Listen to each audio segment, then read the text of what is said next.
জ্ঞানার্জনের একটা মূলনীতি তোমাদের সাথে আজকের এই প্রোগ্রামে শেয়ার করে আমি আমার সংক্ষিপ্ত আলোচনা শেষ করব। ইসলামিক জ্ঞান হোক কিংবা কনভেনশনাল জ্ঞান হোক, জ্ঞানার্জনের জন্য তিনটা বিষয় অপরিহার্য, এটা আমাদের খেয়াল রাখতে হবে। এক নম্বর হচ্ছে বিনয়, দুই নম্বর হচ্ছে সফর, তিন নম্বর হচ্ছে সবর।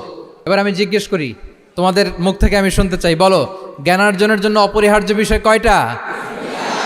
এক নম্বরে বিনয়, দুই নম্বরে সফর, তিন নম্বরে সবর। এই তিনটাই লাগবে। বিনয়ী হইতে হবে, ডাউন টু আর্থ হইতে হবে।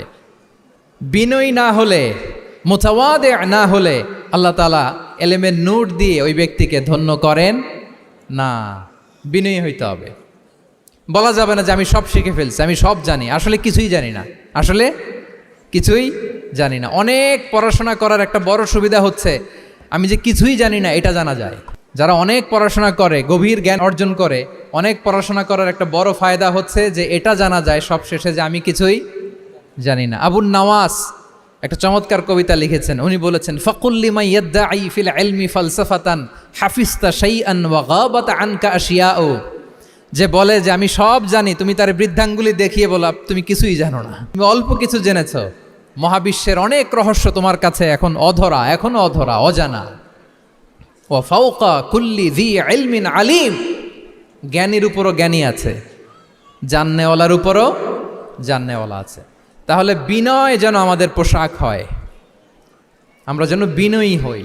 আমরা যার কাছ থেকে নলেজ নিব, এলম নিব, তার কাছে বিনয়ী হইতে হবে। যেই পাত্রে পানি ঢালবো এটা থাকবে নিচে, আর যেই গ্লাস থেকে ঢালা হবে ওইটা থাকে উপরে। মুসা আলাইহিস সালাম একবার বানি ইসরায়েলের মাঝে আলোচনা করছিলেন। হঠাৎ এক লোক বলে যে, ইয়া নবী আল্লাহ, মান আ'লামু ফিল আরদ, বর্তমান পৃথিবীতে সবচেয়ে বড় জ্ঞানী কে? তো মুসা আলাইহিস সালাম বলে ফেললেন, আনা, আমি সবচেয়ে বড় জ্ঞানী। এটা ভুল বলেন নাই, কারণ যাকে আল্লাহ তাআলা ওহির জ্ঞানে ধন্য করেন তিনিই তো সবচেয়ে বড় জ্ঞানী। তো আল্লাহ তাআলা এই রেসপন্সটা, এই আনসারটা পছন্দ করেন না। আল্লাহ তাআলা চাচ্ছিলেন মুসা আলাইহিস সালাম যদি বলতো যে আল্লাহই ভালো জানে বা আল্লাহু আ'লাম, আল্লাহই সবচেয়ে জ্ঞানী, এটা আল্লাহ পছন্দ করতেন। তো উনি যখন বলে ফেলছেন আমি, আল্লাহ বলে, না মুসা, তুমি যে বলে ফেললে আমি সবচেয়ে বড় জ্ঞানী, তুমি তো সবচেয়ে বড় জ্ঞানী নও, তোমার চেয়েও বড় জ্ঞানী আছে। শুনে তো মুসা আলাইহিস সালাম অবাক, কি আমার চেয়েও বড় জ্ঞানী কোথায়?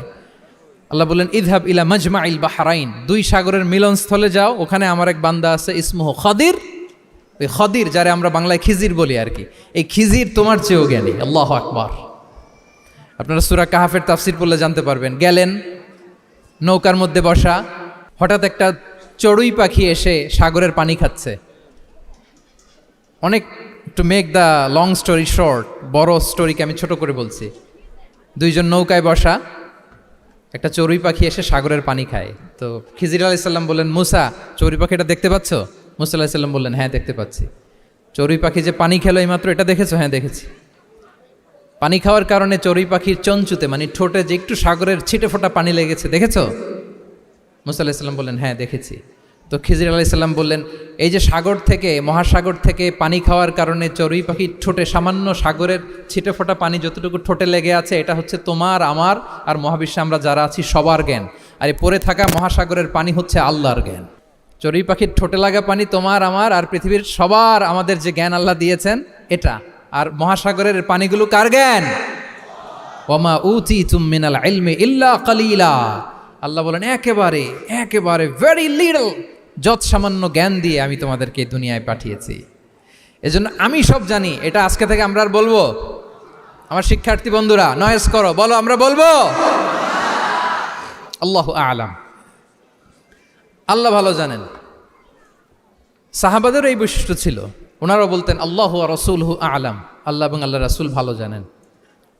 এবং আমাদের ক্লাসিক স্কলারদের এই বৈশিষ্ট্যটা ছিল, অনেক প্রশ্নের উত্তর ওনারা দিতেন না। আমাদেরকে তো প্রশ্ন করলে আমরা হুটহাট উত্তর দিয়ে দিই। অন অ্যান অ্যাভারেজে 10টা প্রশ্ন করলে ইমাম মালিক এর মধ্যে অধিকাংশ প্রশ্নের উত্তরে বলতেন আনা লা আ'লাম, আমি জানি না। আমি জানি না, এটা যখন আমরা বলতে শিখি তখনই বেসিকলি আমরা নলেজেবল হয়ে উঠি, জ্ঞানী হয়ে উঠি। তাহলে জ্ঞানার্জনের জন্য অপরিহার্য কয়টা বিষয় বলেছিলাম? মনে আছে না? ঘটনা শুনতে শুনতে কয়টা মোট? এক নম্বরে বিনয়। আমরা বিনয়ী হব। আওয়াজ করে বলি, আমরা কি হব? আমরা বিনয়ী হব। এই যে আমরা কোরআন হেফজ করলাম, এরপরে তুমি যদি বুখারি হেফজ করো, মুসলিম হেফজ করো, এটা তোমার বাহ্যিক জ্ঞান অর্জন হয়েছে। জ্ঞানের দুইটা সাইড, একটা ইন্টারনাল নলেজ আর একটা হচ্ছে এক্সটার্নাল নলেজ। বাহ্যিক জ্ঞান এটা হয়েছে, আরেকটা আছে ইন্টারনাল নলেজ, এটাকে বলে অন্তর্নিহিত জ্ঞান। ইলমে লাদুন্নি ওয়া আল্লামনাহু মিন লাদুন্না ইলমা। এইটা শুধু কোরআন হেফজ করলেই হয় না, এটা কোরআন পড়ার পরে, হাদিস পড়ার পরে, এগুলোর উপর আমল করার পরে, বছরের পর বছর সাধনা করার পরে আল্লাহ তাআলা কোনো ব্যক্তিকে ইলমের নূর দেন। এটা এত সহজ না। আমরা এক্সটার্নাল নলেজ, বাহ্যিক জ্ঞান খুব সহজেই রিসিভ করতে পারি, কিন্তু ইন্টারনাল নলেজ, যেটা অন্তর্নিহিত জ্ঞান, যেটা তোমার দূরদৃষ্টি বাড়াবে, তোমার ফেরাসাত বাড়াবে, তোমার বিচক্ষণতা বাড়াবে, তোমার ফার সাইটেডনেসকে বাড়াবে, ওই অন্তর্নিহিত জ্ঞানের জন্য বছরের পর বছর সাধনা করতে হয়। সো আমরা যেন বিনয়ী হই, এটা হচ্ছে নাম্বার 1। 2 নাম্বার কি বলেছিলাম? সফর।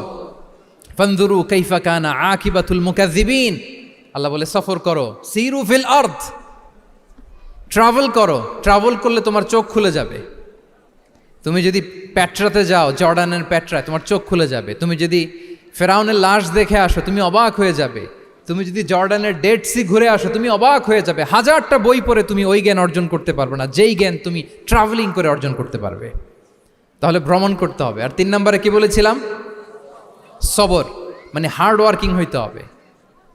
পরিশ্রমের কোনো বিকল্প নাই। There is no alternative to be hard working. কোনো বিকল্প নেই, হার্ড ওয়ার্ক তোমাকে করতেই হবে, এটাই সবর। এই 3টা প্রশিক্ষণই আল্লাহ তাআলা মুসা আলাইহিসসালামকে দিয়েছিলেন।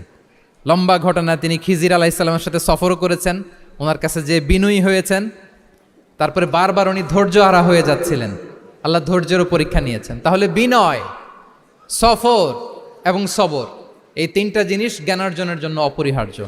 এই ফিচারগুলো দিয়ে, এই ক্যারেক্টারিস্টিক্সগুলো দিয়ে যেন আল্লাহ তাআলা আমাদেরকে ধন্য করে। আমরা সবাই পড়ি আমিন।